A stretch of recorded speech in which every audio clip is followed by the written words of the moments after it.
Houston, Texas, in the early 1970s was growing fast. New neighborhoods stretched farther across the city every year. Teenagers rode bicycles through quiet streets long after sunset. Parents left windows open during the summer heat. Radios played in the background from nearby houses. It looked like a normal American city. But underneath that normal life, fear was beginning to spread. It started slowly. A teenage boy would disappear. Then another. Then another. At first, most people didn't connect the cases. Some of the missing boys came from troubled homes. Others had been known to stay out late. Police often believed they had simply run away, something that unfortunately became common during that time period.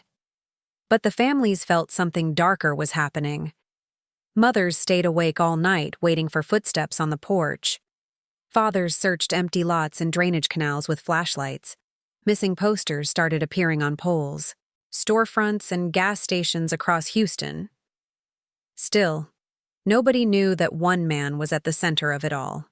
His name was Dean Corll. Neighbors knew him as a quiet man connected to his family's candy business. The Corll Candy Company had once been popular around Houston, and local kids often visited the factory for free candy. Because of that, people gave him a nickname that sounded harmless. The Candyman. It sounded almost friendly. That was what made the truth so horrifying. Corll appeared ordinary. He was soft-spoken, calm, and rarely attracted attention. He blended into neighborhoods easily. Nothing about him looked threatening. But investigators later discovered he had been targeting teenage boys across the Houston area for years. Many victims were between 13 and 20 years old. Some vanished while hitchhiking. Others disappeared after going to parties or meeting people they thought they could trust. What made the case even more disturbing was that Corll did not work completely alone. Teenagers themselves became part of the nightmare. One of the young men connected to Corll was David Owen Brooks, who first met Corll as a young teenager through the candy company. Later, another teenager named Elmer Wayne Henley became involved. Authorities later learned the two helped lure victims by offering rides, parties, alcohol, or friendship. At the time, Houston was changing rapidly. Police departments were overwhelmed, communication systems were limited, and missing teenagers were often not treated as urgent cases. Many families begged for answers, but received very little help. That failure allowed the killings to continue. As months passed, entire neighborhoods started whispering rumors. Parents warned their children not to walk alone. Teenagers talked about strange disappearances late at night. Some believed there was a serial killer in Houston, long before police admitted the cases might be connected. But nobody imagined how large the case truly was. Then came August 8, 1973. The night everything ended. Inside a house in Pasadena, Texas, a violent confrontation erupted between Corll and Henley.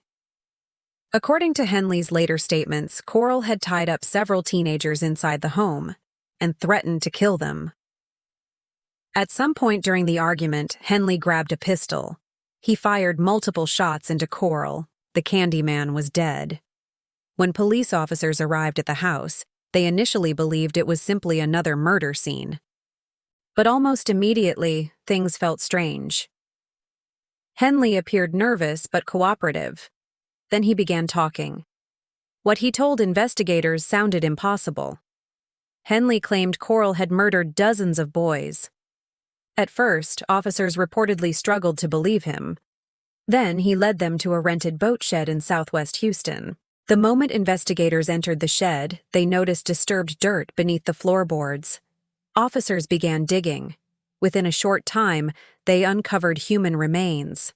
Then another body. Then another. The digging continued for hours. Soon, the horrible truth became clear. This was not one murder. It was a mass grave. News spread rapidly across Texas. Reporters flooded Houston. Families of missing boys desperately waited for information as investigators searched additional burial sites linked to Corll. Another burial area was discovered near High Island, Texas, along the Gulf Coast. More remains were found there. The numbers kept rising. By the end of the investigation, authorities officially connected Corll to at least 28 murders, though many investigators believed the true number could have been higher. At the time, it was one of the deadliest serial murder cases in American history. The crimes became known as the Houston mass murders. What haunted people most was not only the violence of the crimes, but how hidden everything had been. For years, Corll had lived among ordinary people. Neighbors saw him carrying groceries. Teenagers visited his home. People passed him in stores without fear.